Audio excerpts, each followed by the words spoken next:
7th class बेटा अज आप करांगे एक्सरसाइज 5.2 उस तो पहला साढ़े कोल कुछ क टॉपिक्स ने मान लो साढ़े कोल एक लाइन आ एम दूसरी लाइन है एन ये दो लाइना पैरलर आ एम इज़ पैरलर टू एन पैरल लाइनस होंदियां ਜਿਹੜੀਆਂ ਕਿਸੇ भी पॉइंट ते जाके मीट नहीं करदियां।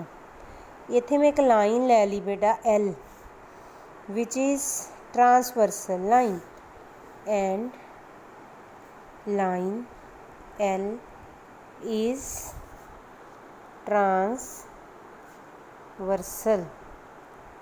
ट्रांसवर्सल लाइन नूं इंटरसैक्टिंग लाइन भी बोलते हैं। क्लीयर ये दो एक जी एल लाइन लई ये दोनों लाइनस नूं इंटरसैक्ट करती पई आ। साडे कोल एंगल आ गए दे कॉरसपोंडिंग 1 2 3 4 5 3 इत्थे लिख लो 3 ठीक है 4 5 6 7 ते 8 क्लीयर। हुण मैं वक्रे वक्रे एंगल लिखने आ। फस्ट आ कॉरसपोंडिंग एंगल्स। कॉरसपोंडिंग एंगल की हुंदे आ देखो लाइन एल पैरलर आ एन दे जिहड़ी जगह ते एंगल 1 बनता पिया आ पहली लाइन का उसे जगह ते जिहड़ा एंगल बनता होगा वो कॉरसपोंडिंग होगा। जिथे एंगल 1 बनता पिया सेम जगह ते 5 बनता पिया दूसरी लाइन का 2 सेम जगह 6 3 7 4 8 क्लीयर। इसका मतलब कॉरसपोंडिंग एंगल की आ गए एंगल 1 एंड एंगल 3 और एंगल 2 एंड एंगल 6 देखो जिथे 2 आ उत्थे 6 है ना।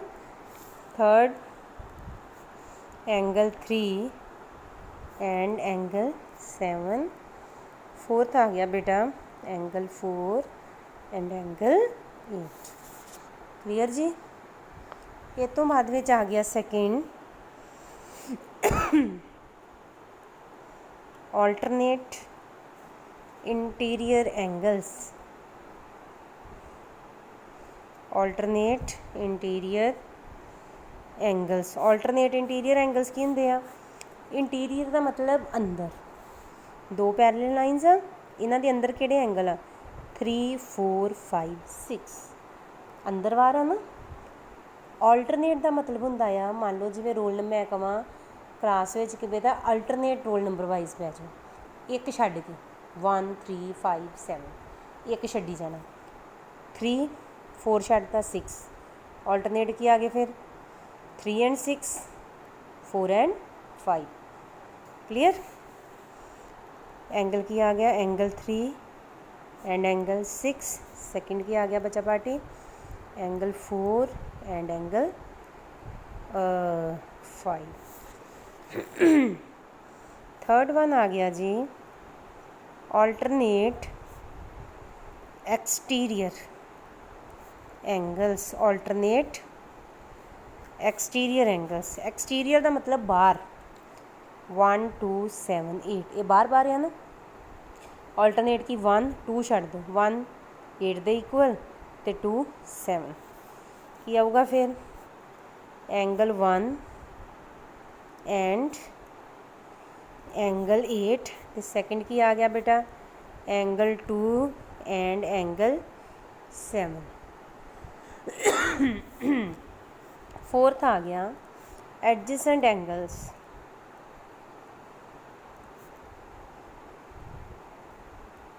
एडजेसेंट एंगल्स होंगे नाल नाल वाले एंगल जिदा 1 ते 2 नाल नाल आ 2 ते 4 4 ते 3 3 ते 1 ये सारे की आ एडजेसेंट एंगल्स। की आऊगा एंगल 1 एंड एंगल 2 वो वाले एंगल जिन्हों की आ जी एक आर्म है सेम होंगी है।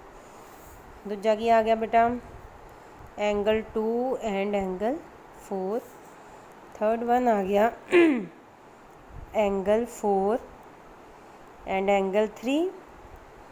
फोर्थ आ गया एंगल 3 एंड एंगल 1। नीचे वाले भी 5 6 एडजेसेंट आ, फिर 6 ते 8 भी एडजेसेंट आ, 8 ते 7 भी एडजेसेंट आ, 7 ते 5 भी एडजेसेंट एंगल्स आ। फिफ्थ की आ गया बेटा एंगल 5 ते एंगल 6, ये दोनों एंगल एडजेसेंट आ। सिक्स्थ आ गया एंगल 6 एंड एंगल 8। अगला आ गया angle 8 and angle 7 and eighth आ गया बेटा एंगल 7 एंड एंगल 5। ये सारे एंगल की आगे अपने को एडजेसेंट एंगल्स की आगे एडजेसेंट एंगल्स। अगे फिफ्थ आ गया जी vertically opposite angles. Vertically opposite angles. Vertically opposite angle की होंगे हैं पर मैं पिछे भी दसिया ही जो दो लाइनां इंटरसैक्ट कर दियां आ वाला ते आ वाला सामने सामने वाले एंगल वर्टिकली ओपोजिट होंगे। आ ये इक्वल ते आ ये, ठीक है। इत्थे की हो गए आ लाइन इनू इंटरसैक्ट कर गई, एंगल 1 के वर्टिकली ओपोजिट आ 4 दे, एंगल 2 के वर्टिकली ओपोजिट आ 3 दे। केड़ा आ गया बेटा एंगल 1 एंड एंगल 4 सामने सामने है ना, एंगल 1 ते एंगल 4। दूजा पेयर की आऊगा एंगल 2 ते एंगल 3। दूजा पेयर की आऊगा angle 2 and angle 3। Third part की आ गया एंगल 5 ते एंगल 8 सामने सामने आ, एंगल 6 ते एंगल 7 की आएगा एंगल 5 एंड एंगल 8। तो फोर्थ पार्ट आ गया बेटा angle 6 and angle 7। Clear clear जी, हाँ जी। अगे आ गया सिक्स्थ को इंटीरियर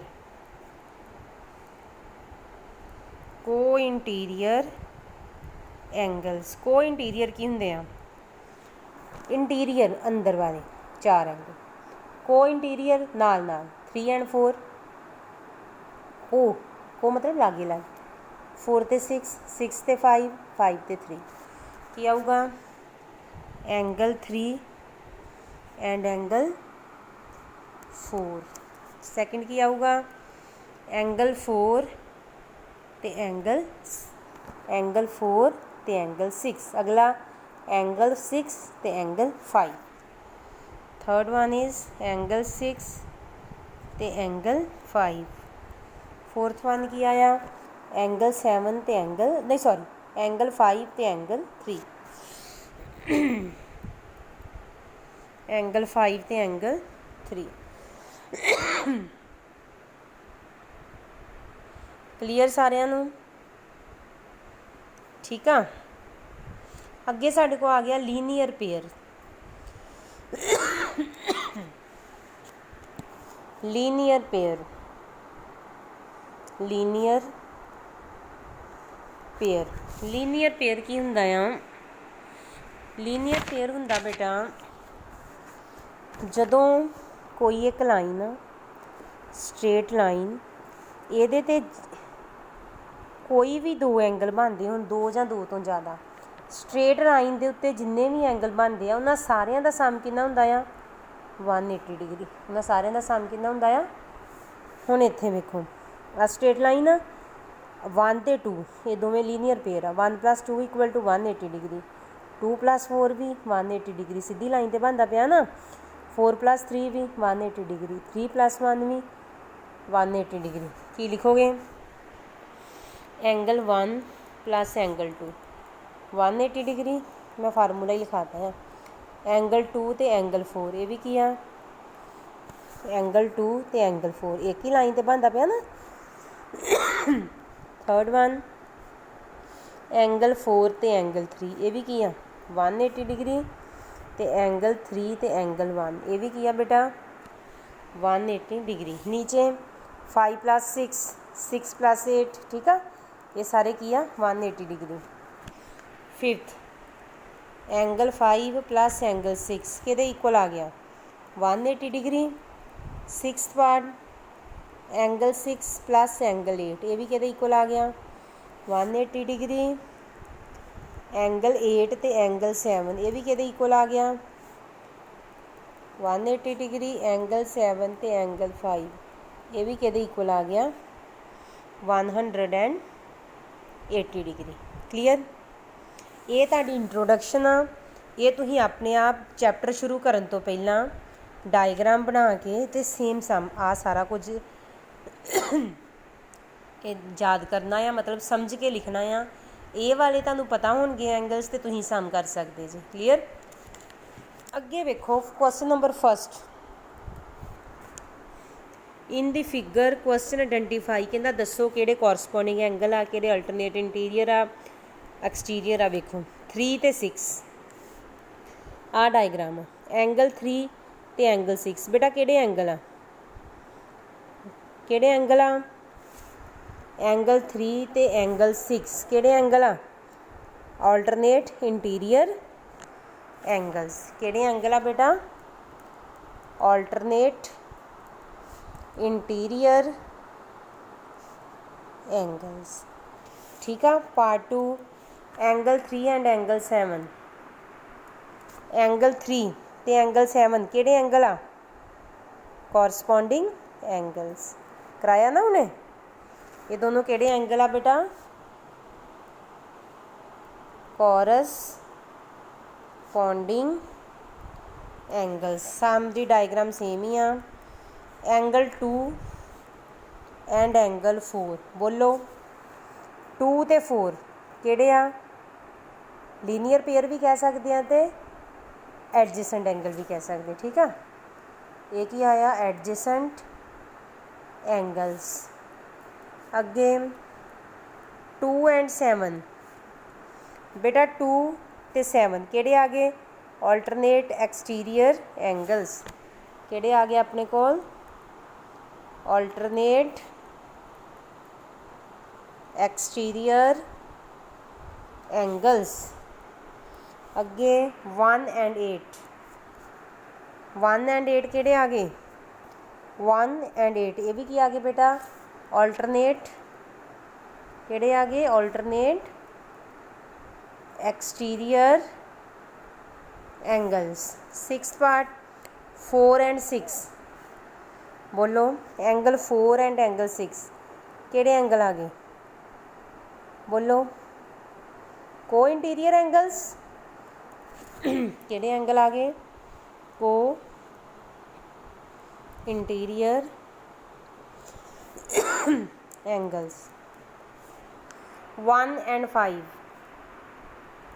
एंगल 1 एंड 5 किहड़े एंगल 1 ते 5 किहड़े आ बेटा, कॉरसपोंडिंग।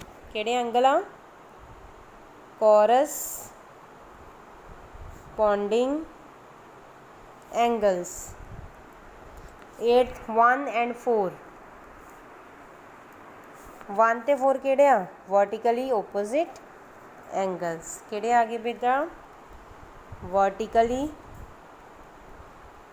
Opposite angles.